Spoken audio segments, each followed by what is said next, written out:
Equals I stood at the edge of Maplewood High School's parking lot, the sun hanging low in the sky, washing the world in a golden hue while shadows stretched long into the evening.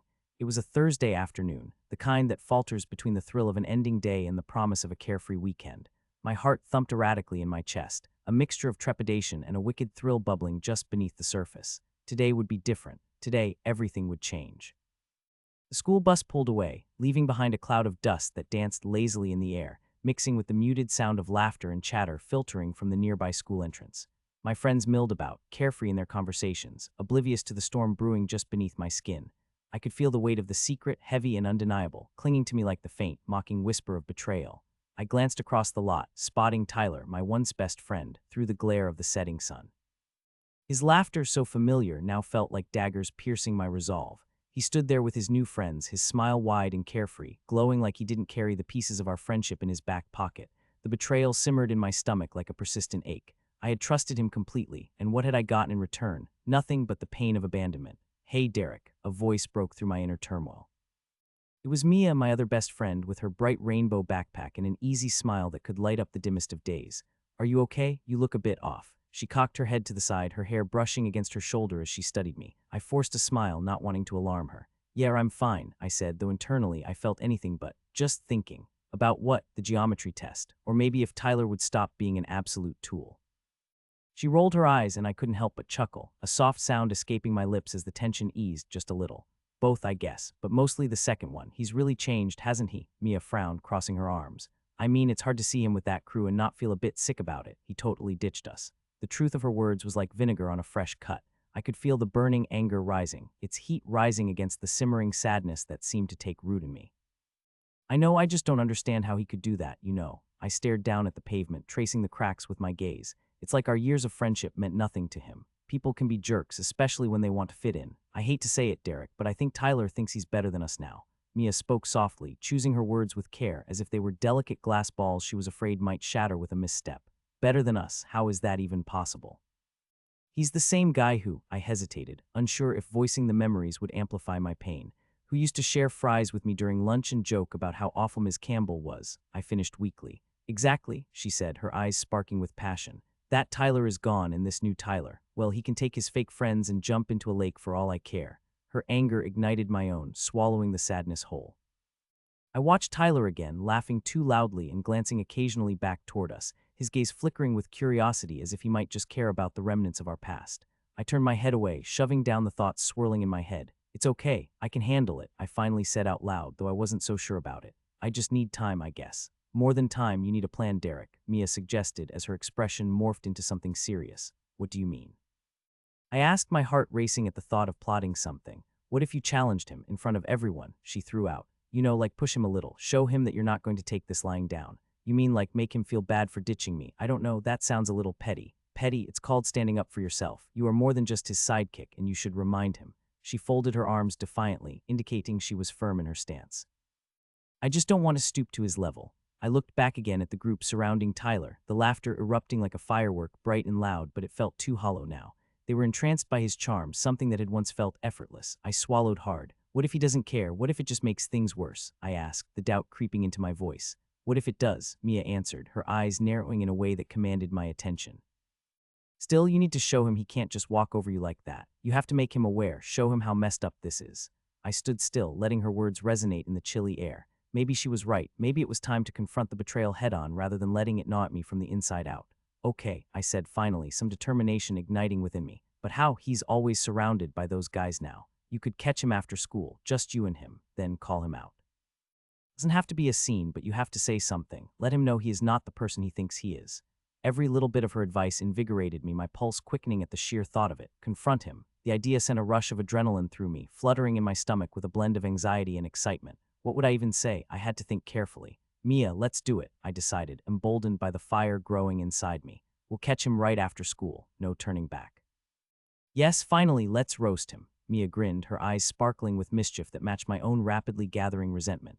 I took a deep breath, excavating the doubts swirling in my head. We might have lost a friend, but we could reclaim our dignity. The bell rang over the school, echoing like a warning shot through the air. Students began to filter out, scattering like leaves caught in the wind. I took a step forward, my gaze fixated on Tyler, who was still laughing with his new crew. The moment I entered the fray, I felt the pulse of the confrontation ready to surge forward. "Here goes," I murmured under my breath, fists tightening at my side. "Derek, are you ready?" Mia nudged me, her excitement spilling over like bright paint on a canvas. "Oh, I'm ready," I replied, a newfound determination curling at the corners of my mouth. "Tyler," my voice ripped through the noise, sharp and layered with resolve. The laughter halted, the shift of attention directed at me as Tyler turned, surprise flashing across his face. "Derek, what's up?" His nonchalant tone felt like a slap. My heart raced. "We need to talk, alone." The crowd around us dimmed, interest peaked. My breathing quickened as the sting of betrayal settled deep within me, but this was what I had wanted, what I had needed to say. Tyler raised an eyebrow, glancing back at his new friends, who wore expressions of confusion smeared with a hint of curiosity. Don't you want to just— No, we need to talk right now." I firmed my voice, matching it with solid resolve, willing him to see that I meant it. There were murmurs and whispers as Tyler took a step forward, a safe distance still between us, but the bravado fell away as I faced him. "All right, sure, what is it?" His casual demeanor clashed with the sharpness of my intention, and the betrayal roared within me like an angry lion just waiting to break free. I motioned for Mia to hang back, her eyes filled with encouragement, giving me space to voice the raw truth. This wasn't just about me anymore. It was about reclaiming my friendship, or what was left of it. I took a deep breath, and the air felt thick around me, heavy with unspoken truths. "You have changed, Ty. You're not the same person I grew up with." The silence was thick, each word echoing in the stillness, bouncing against the walls and piercing through the atmosphere. I caught hints of the approval from the few who had gathered to watch. It felt a little empowering as I pushed forward. "You ditched me when it mattered, leaving me alone. I just don't understand how you can act like it's nothing." The tension coiled tightly, each word laying bare the truth of the betrayal beneath my skin. "What are you talking about?" "I haven't ditched you," Tyler shrugged, a spark of annoyance creeping into his voice. "You just didn't click with the new crowd, and that's not on me. It's on you. You changed, and I figured you of all people would understand that friendships evolve, not tear apart." Anger lit up within me like a match meeting gasoline. "You're the one who doesn't get how important our friendship was. You left just like that." The incredulity was palpable on his face, his brows knitted in disbelief. "You're being ridiculous, Derek." He waved his hand dismissively, shocking me to the core. "You're just jealous that I'm moving on." "Moving on, really? You call finding a bunch of jerks moving on?" My voice rang out, incredulous with disbelief and emotion. "You replaced everything we built with some fake friends and a new reputation. You think laughing with them makes you better. Better, define better," he shot back, his voice laced with defiance. "You wouldn't understand. This is high school, and those friendships are important. Maybe you should think about that." My heart raced, each pounding beat a reminder of the raw edge of betrayal that lingered beneath. "All I'm saying is I thought we were best friends, the kind that wouldn't abandon each other." I felt the anger pierce through my throat, the pain rising until— "Stop, just stop." Tyler's voice split the air, drawing attention and forcing me to take a step back. "You have to accept that you will always be the kid who got left behind." The bitter sting of his words rang true, inflicting a fresh wound that ached with longing. "I never wanted to be left behind, I just trusted you." I took another uncertain breath, that flicker of hope dissipating. The tension hung between us, a broken line of friendship dangling in the air. This wasn't the end I wanted, but I could feel it shifting beneath my feet, leaving both of us teetering on the edge. "Look," I said, my voice dropping softer. "Whatever happens now, remember I was there when you didn't even have those guys. I thought we had something real." Tyler shifted slightly, the doubt creeping into his eyes. For a moment I caught the flicker of something familiar, a glimmer of what we had once shared, but it vanished, smothered by his resolve. "You're just gonna have to deal with it, Derek. It's not my fault you can't move on." My stomach turned, the sensation of nausea mixing bitterly with the anger that surged in waves. I thought about it, his words, their sting, the reality hitting home. Could I really move on? Or was this situation going to sit in the pit of my stomach like a rock, festering until it swallowed me whole? I nodded, forcing a smile born from resignation rather than victory. "Fine, if that's how you want it to be, then maybe we are done. But don't think I won't remember how you treated me." A silence spanned between us, thick with the weight of missed opportunity and cracked loyalty, as I turned away, retreating with Mia to hopefully patch my heart on the journey ahead.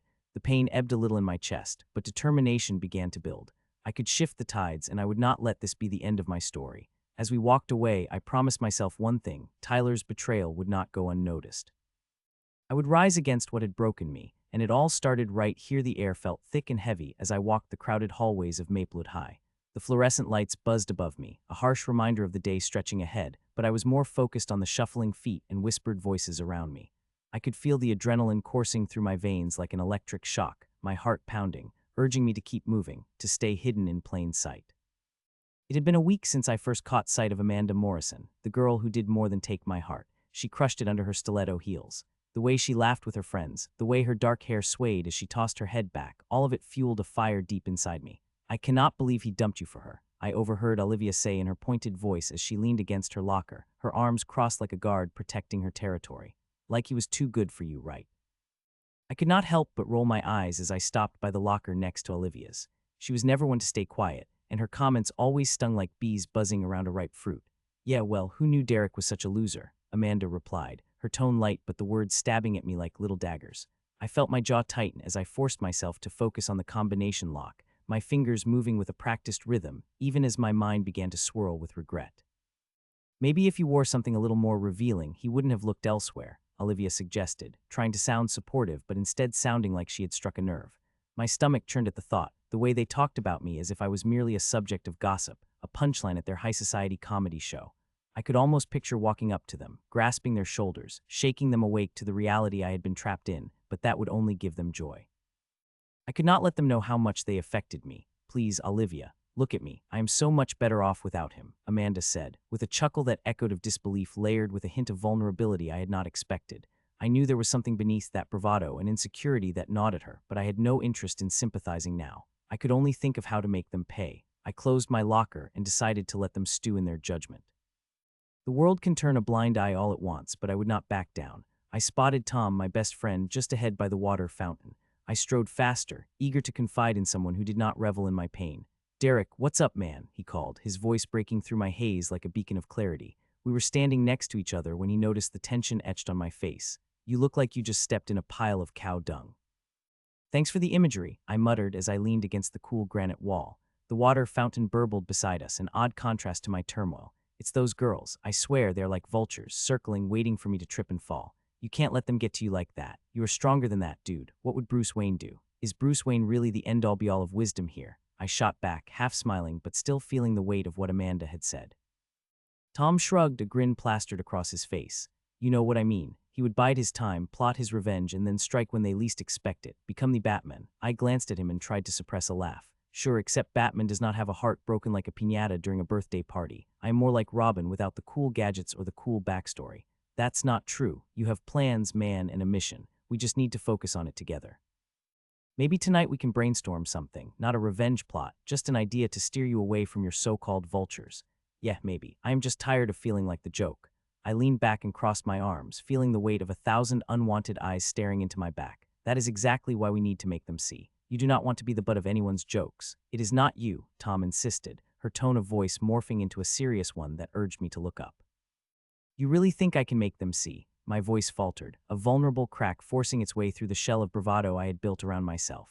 Of course, you just need to think outside the box. Remember when we pranked Coach Jenkins last year? Everyone thought we were legends. I couldn't help but chuckle at the sheer absurdity of it. That night, we had managed to get tied up in the gym nets with a slew of balloons filled with water.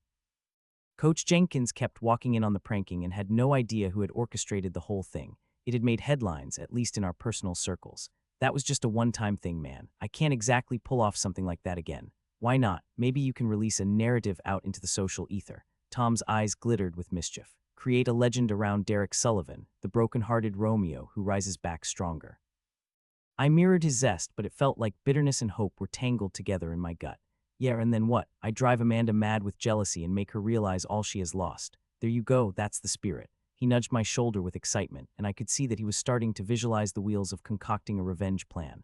But how? I glanced back towards the hallway, glancing at the sea of students. They already have him wrapped around their fingers. It is not like I can just swoop in with a cape and rescue my reputation. Tom shrugged again, his easy smile settling like a beacon in the tumult. Everyone loves a good transformation story. You could take it one step at a time. Get fit, get stylish, craft an undeniable flair. You know, like turn into a dapper man. A dapper man, really? You make me sound like a 1950s movie star or something. I could not help but smirk in disbelief. Hey, it could work. You will steal the spotlight from Amanda, make her see what she lost. The more you change and show off the new you, the more it will fire her jealousy. I don't know, man, what if she does not care? What if it is too late? I examined the ground as if it could reveal secrets about my future. The prospect of doing all this only to end up heartbroken again felt daunting. Life is too short for what-ifs, Derek. Just take it one step at a time. First, focus on yourself, become the best version to show off. He placed a hand on my shoulder and squeezed it encouragingly. I guess I could try. The words escaped my lips more hesitantly than I had intended. But how do I even start? Well, we could hit the gym after school, and then I can help you with some style coordination once you are in a good place, Tom said, bursting with enthusiasm like a firework on the 4th of July. That could work. The excitement brewed within me, mixing with uncertainty, an intoxicating blend.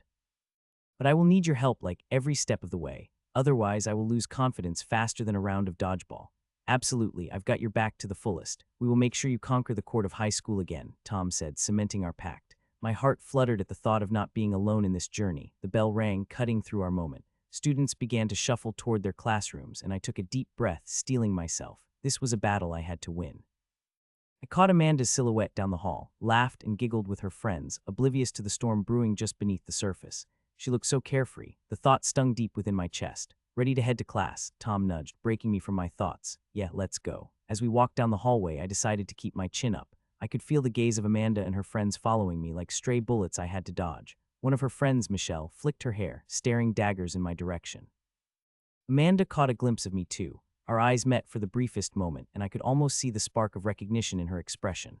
That split second felt like an eternity. I reminded myself of my mission. I could and would rise above this. It was only a matter of time. As class went on, the chatter became a background noise of blurred voices. I scribbled notes absent-mindedly, losing myself in thoughts of transformation and giddy revenge.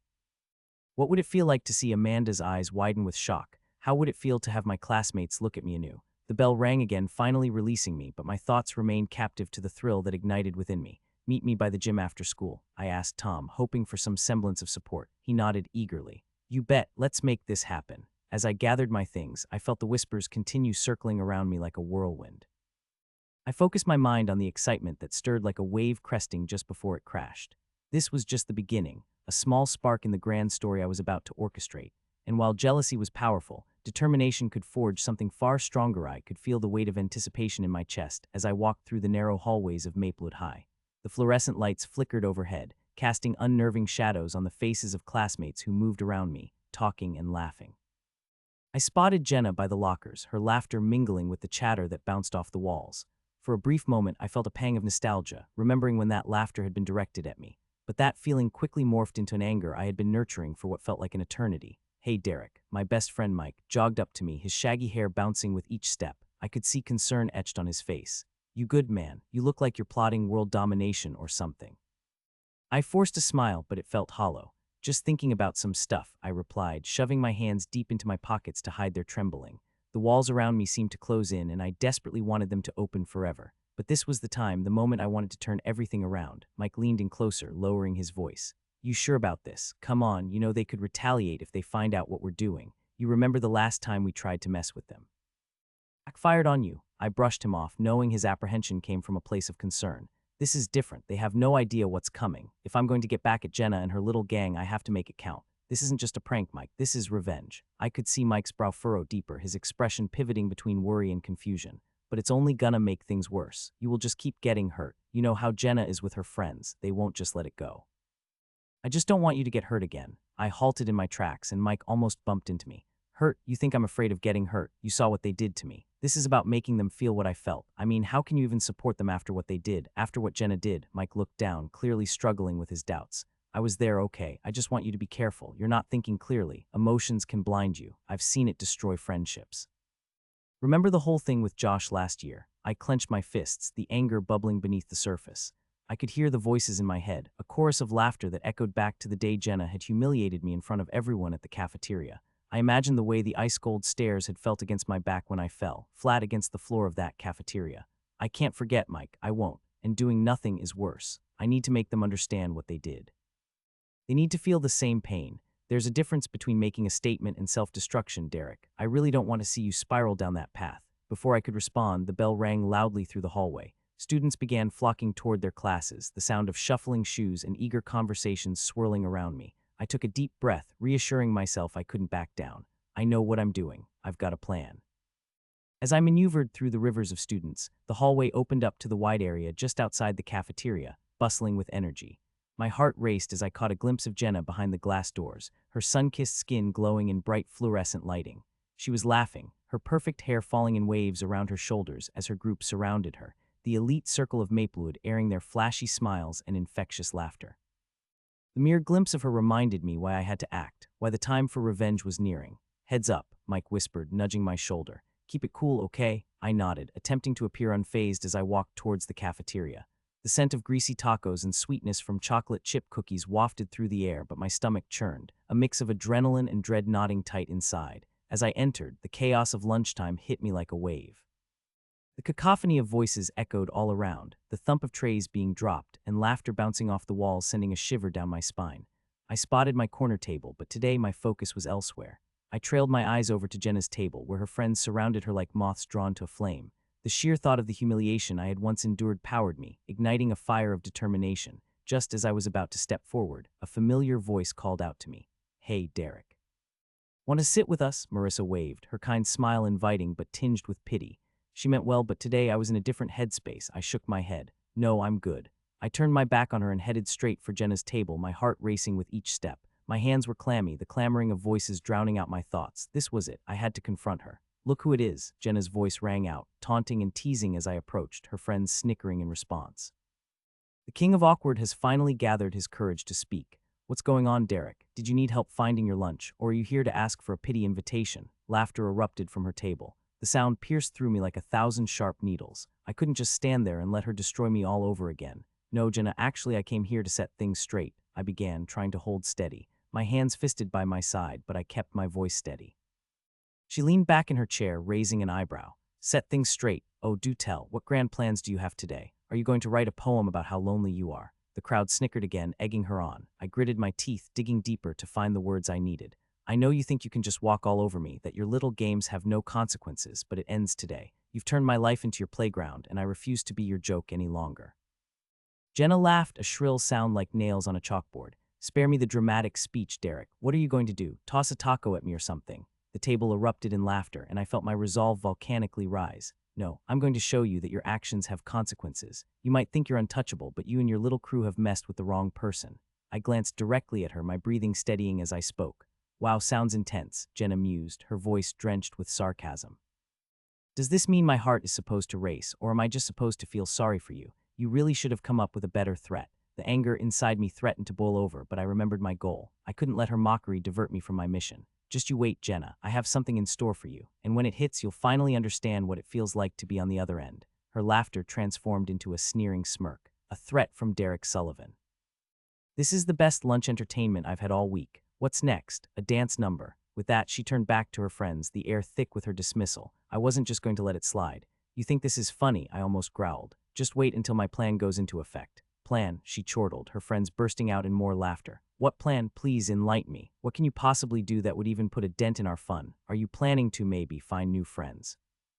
Because we know that did not go so well for you last time." As they laughed at their inside joke, something broke inside me. I needed to keep my cool, but the disgust bubbled up. "I'm not just some footnote in your story anymore. You will regret ever crossing me." "Wow, you're really leaning into the whole underdog revenge thing, aren't you?" Jenna quipped. "I applaud your effort, but really, you need to put that anger somewhere constructive.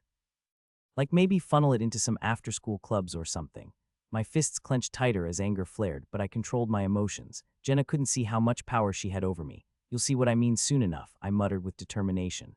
"Oh, darling, I'm counting on it," she replied, leaning back in her chair, an arrogant smile perched on her lips. I turned and walked away, back toward the exit of the cafeteria, a bubbling mix of frustration and resolve filling my chest. As I stepped outside, Mike joined me, wearing an expectant expression. "Did you confront her?" he asked, concern thick in his voice, his eyes searching my face. "I did, and it felt good to remind her she's not as invincible as she thinks." "Right," he said slowly, crossing his arms. "But did it do anything? I mean, what are you even planning?" "Things are going to change, Mike, you'll see." I could feel the weight of his gaze, skepticism filling the air between us. "I just don't want this to backfire, Derek. It could come crashing down on you like last time." I inhaled deeply, preparing for the confrontation with not only Jenna, but also everything I had buried inside. "This isn't about a backfire. This is about reclaiming my strength. That's all that matters." With that certainty, I strode away, determination radiating through me despite the fear brewing deep within. I had a plan that would soon unfold, and I lacked any possible doubt keep me from seeing it through. Whatever it took, I would rise from the ashes of their taunts and laugh. But this time, it would be a victorious laugh, one resonating through the very halls that used to echo with my shame. In the game of revenge, I would be the one who emerged, unscathed and triumphant. The fluorescent lights flickered overhead in the hallway of Maplewood High, buzzing like a swarm of angry bees. I leaned against the cold, metal locker, my heart drumming a frantic rhythm in my chest. This was it, The setup was complete, and with every passing moment, the anticipation twisted knots in my stomach. I rolled the crumpled paper in my fist, the neatly folded page containing the promise of revenge. It was more than just a note. It was a carefully crafted trap for my tormentor, Jason Parker, the king of this wretched place. This is going to blow him away, I muttered under my breath, trying to convince myself as I watched the bustling wave of students rush by. Laughter echoed off the walls, the sound smooth and carefree, while my heart felt heavy with tension. I clenched my teeth, battling the shivers that coursed through me. Jason had made my life a living nightmare, stuffing me in lockers, belly laughing as he tore into me like I was nothing. But after weeks of planning, the score was about to be settled. Derek. The sound of my name jolted me, and I turned to see Lizzie approaching. Her auburn hair bounced with every little step she took, and her brown eyes sparkled with concern. "You okay? You look a little rough." "Yeah, just thinking," I replied, forcing a smile that didn't quite reach my eyes. Lizzie had been my rock lately, the one person who didn't see me as a target. I valued her friendship immensely, even as I dove deeper into this plot of vengeance. Thinking about what? She leaned closer, her voice dropping into a conspiratorial whisper. It was hard to hide anything from her. "You got that look in your eyes like you're about to, I don't know, start a revolution or something." I chuckled lightly, shaking my head while running a hand through my hair, the nerves bubbling in my gut. "Just school stuff, you know how it is." She narrowed her eyes slightly, not fully convinced. "Dude, I can tell when you're lying. You should just tell me. I am on your side, whatever it is." When I finally looked directly into her concerned gaze, I felt a glimmer of guilt gnaw at me. I wanted to confide in her, to tell her about the plan that I had laid out like an elaborate chess game. "It's just some stuff I have to handle today, Lizzie. Nothing for you to worry about, really." "Fine, but you know I am here, right?" she replied, crossing her arms. Her loyalty warmed my cold resolve, but I needed to tread carefully. She wouldn't understand the dark road I was heading down. "Just don't be dumb, Derek, please. I promise," I smiled faintly, hoping the light would reach my eyes. But deep down, I was well aware that what I was about to do could cross a line that I might not be able to uncross. As she turned to leave, calling back over her shoulder, "Good luck with whatever it is," I took a deep breath and cast a glance down the hallway. My pulse quickened when I spotted Jason strutting towards me, flanked by his usual entourage of wannabes, a pack of hyenas laughing at everything that came out of his mouth. He wore that smug grin, the one that had made my life so miserable. This was my moment. The note burned against my palm. Slipping it into my pocket, I stood taller, narrowing my eyes to steel myself. If I was going to confront him, I needed to be compelling, not just another face in his endless crowd of victims. As he got closer, he did that thing he always did, a sidelong glance that rippled through me like cold water splashing against my skin. "Hey, look, it's the loser," he bellowed, his laughter like nails on a chalkboard. "What do you want, Derek? More wedgies, more time in the locker." "Actually, Jason, I wanted to talk to you about something," I said, surprising myself with the steadiness of my voice. My heart raced, on the edge of either joy or fear, teetering over the precipice. He paused, flicking his gaze toward me in confusion. The laughter around him faltered as they absorbed the unexpected tension. "What's this? Derek Sullivan has something to say." "Everyone stop, we have a live one." I clenched my fists. "I think it's time we addressed your little hobby of bullying." "Oh yeah, what are you gonna do about it? Write a poem?" he sneered. The circle of students watched, a sparkling crowd of eyes gleaming with anticipation. "No, I'm going to show you something." I pulled the crumpled paper from my pocket, holding it up like a trophy. "This is the notice I am distributing. Every single detail. Your grades, your history, all of it is under a microscope now, Jason." His visage shifted from smugness to genuine concern, and for a brief moment I enjoyed the flicker of uncertainty in his eyes. "What are you talking about?" he demanded, his tone suddenly much less buoyant. "I just wanted everyone to know what kind of person you really are," I said, louder now, glancing at the circle tightening around us. "They can't just look at you like you're some kind of king without knowing what you've done to people, what you've done to me. I think everyone deserves the truth." The laughter turned into murmurs of confusion, backed by gasps of agreement from a few in the crowd. Jason's expression paled and my heart raced. Maybe I was scaring him, and for the first time he felt a sliver of how I had felt for years. "You're bluffing, you wouldn't dare." "No, want to bet." His eyes narrowed, and I took a half step forward, drawing on every ounce of resolve. "I know you think you are untouchable, but guess what? Not anymore. You're going to be exposed, Jay. I am not the weak little kid you can push around anymore." "Oh, this is cute," he said, though the tough bravado was starting to crack. "You want to play games." "I'm not playing, I'm just finally putting my foot down. I deserve better than being your punching bag." The surrounding students shifted on their feet, unsure of whose side to take. Jason's bravado began to slip, but he wasn't through yet. "You think you can just do this? You think anyone cares?" "Care, maybe not, but they will listen. And you can keep telling yourself that you're invincible, but I'm pushing back. That's what this is about, pushing back. Or so you think." "Regret this," he hissed, his voice low enough that only I could really hear through the simmering tension.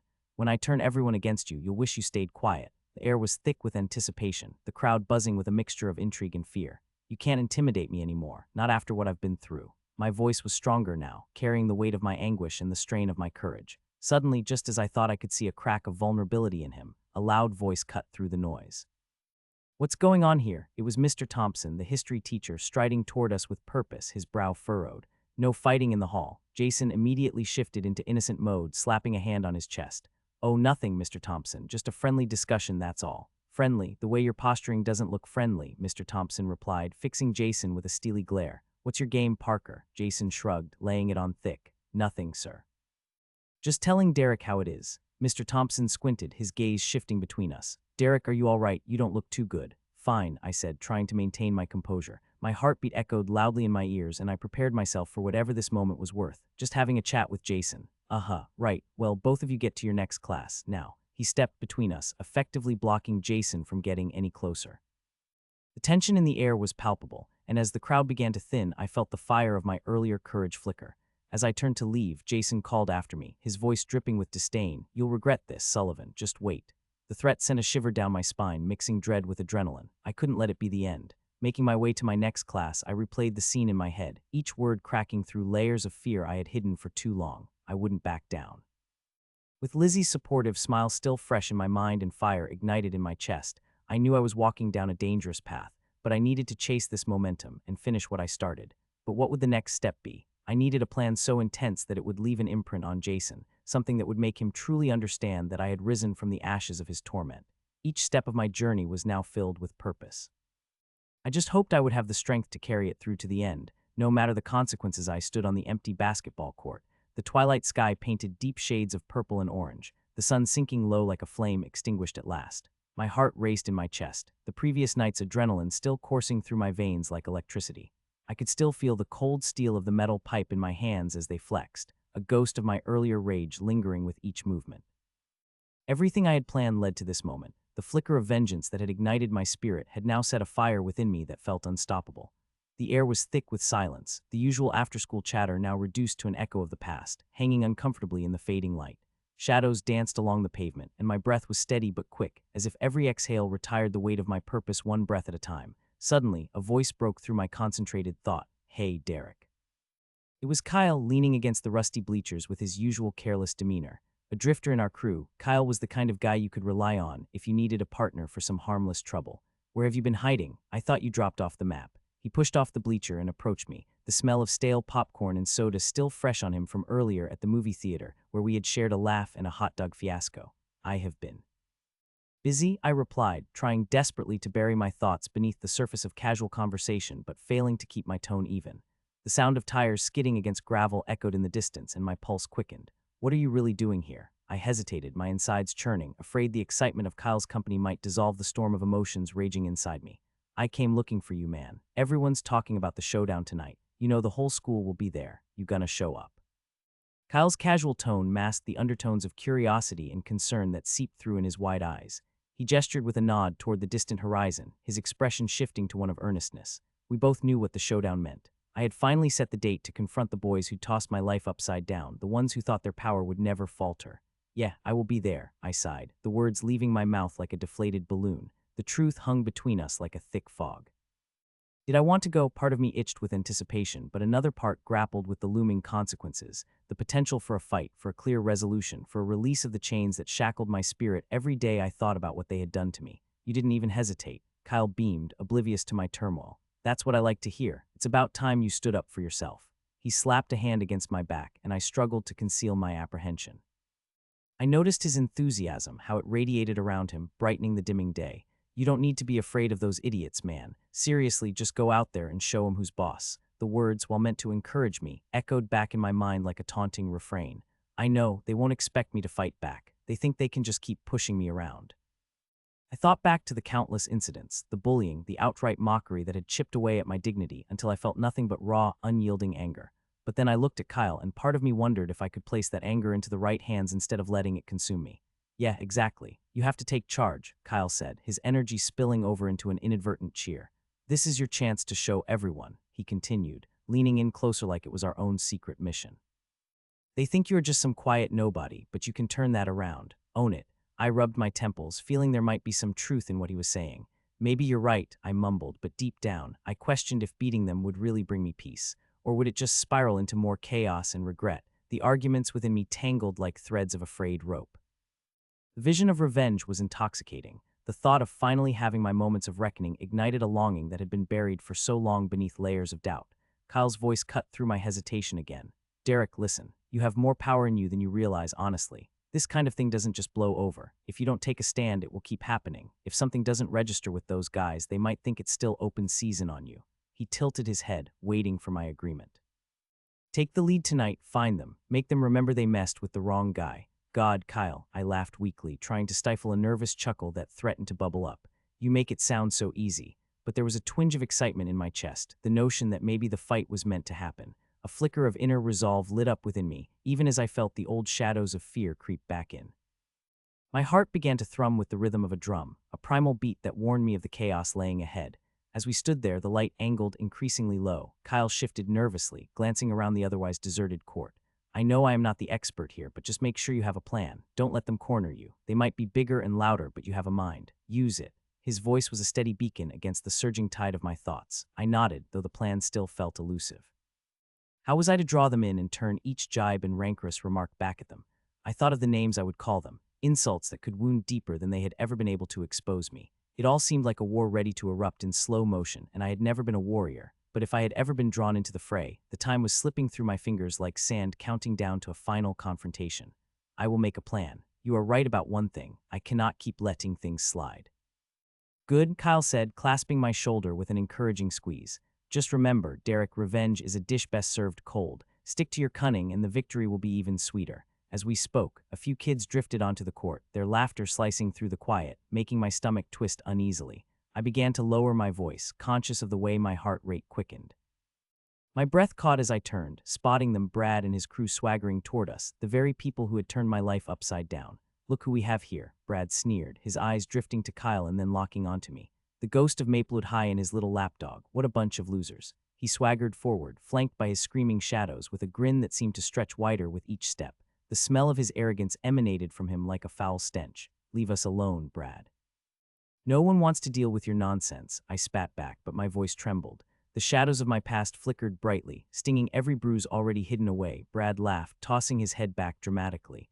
Oh, is that what the little mouse thinks? You think you can just hide in your little corner? You don't belong here, Derek. You never did. His friends exchanged empty chuckles, a pack of wolves sizing up their prey. Back off, Brad, Kyle warned, stepping slightly in front of me, his young face tugging at resentment for me, rising bravely to the occasion. You really don't want to do this. The laughter faded as Brad's fists clenched, an intensity rolling off him that was unsettling. Ah, the little sidekick. You want to play hero. You both have no idea who you are messing with. Something inside me ignited anew with the way he spoke, putting that part of me that had hidden so enthusiastically into hiding these past months on the offense. This was the moment I had anticipated, my confrontation looming larger than life. Adrenaline surged through me as I met Brad's dark, mocking gaze. Derek, let's get out of here, Kyle mumbled under his breath as he tried to guide me, putting pressure on my shoulder as if to drag me away, but I stayed rooted. Dude. I am not going anywhere, I snapped, my voice stronger now. I could hear the tremor fade as I addressed Brad directly. This ends tonight. Well, someone finally found their courage, Brad retorted, his smirk widening. You think you can take us on? How adorable. They stepped closer, a unified wall of menace, ready to crush me and bury all thoughts of retaliation. A dance of shadows loomed over us, adrenaline pumping, the thrill of a challenge igniting within me. I am no longer afraid of you, I declared, pushing back Kyle's hold. As they approached, I could see the traces of disbelief shifting the expressions on their faces. My heart raced. I could almost feel the pulse of my angst intermingling with a strange sense of clarity. Tonight is different. You think I am weak, but you have underestimated me. Let's see what you have, Brad said, stepping closer, his face distorted with rage and disbelief mixed. I expected the brawl to commence, but I had readied myself for their moves. Each swing and jab they had thrown before flickered in my mind like flashbacks, the choreography of their cruelty sinking against my resolve. Enough, I shouted, my voice spilling out into the open air. I have tolerated this for too long. I am not backing down. Not tonight. The ground beneath me felt solid, my uncertainty shifting into something firmer. Someone's getting brave, Brad snickered, but his laughter faltered momentarily as surprise registered across his features. That surprised silence rang more powerfully than insult ever could. It was my opening, an allowance to reclaim the narrative that had stolen away my sense of self. I steeled my arms, chest puffed defiantly. I will not be your punching bag any longer. You think you can belittle me, throw your weight around and mark me as a victim simply because you hold more size. No. It is time someone puts you in your place. Behind me, I sensed the shift in Kyle, his apprehensive energy replaced by a subtle awe. He did not speak out anymore, the tension suspended as the boy before me, the one I had often been, was no longer a shadow of fear, but a being poised to reclaim his strength. This is not just about me, but all those you have cursed to exist in fear of your wrath. I am here to take that away. You wanted to make me an outcast. You've made me insatiable. I have spent too long feeling less than human, but this ends now.